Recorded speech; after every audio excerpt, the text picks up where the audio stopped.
In this installment, Essential Mediator Skills, we'll introduce you to some of the most important and effective tools that mediators have at their disposal.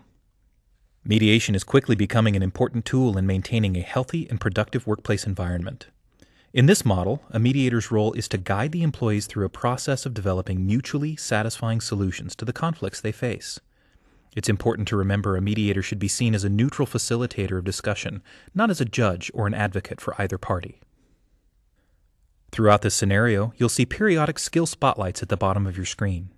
These spotlights will include additional information about the theory, the timing, and the approach that mediators take when conducting a mediation. You'll also have the option to watch this mediation without the skill spotlights. This may be turned on or off at the main menu screen.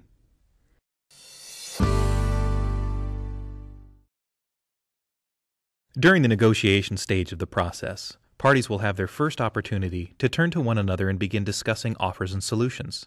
The mediator will take a less active role in the conversation and will encourage the parties to do most of the talking. You may notice that the mediator does not offer any suggestions or solutions to the problem. This is critical to the process as it reinforces the party's responsibility to take ownership in the dispute.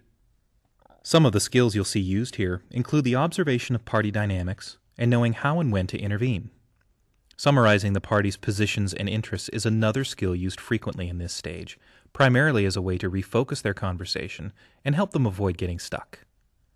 You will also see a number of brainstorming questions, which are designed to encourage parties to look for solutions rather than dwelling on problems. Careful use of interventions may be necessary during this stage if the tone of the conversation becomes unproductive. And finally, it's important to acknowledge the parties for their hard work so they don't become discouraged.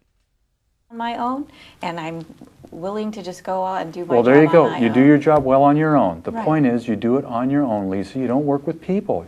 Part of this is working relationships. You need to work with the I don't clients. work You with need to you. work with you don't work with the staff and with the clients. You're out there doing your techno stuff and your high technology things. You're not working with the real people who make things happen. Sure I do. I just work in a different way with the people that make things happen and make decisions. Well, So I'm just going to interject for a moment, and what I want to do is just summarize a little bit of what I've heard so far. And both of you have made a real clear point about what you believe your own strengths are and what you... By interjecting here, the mediator is attempting to refocus the parties on their conversation. Their arguments are beginning to get a little circular, and they're talking past one another. A good tactic here will be to follow with a brainstorming question.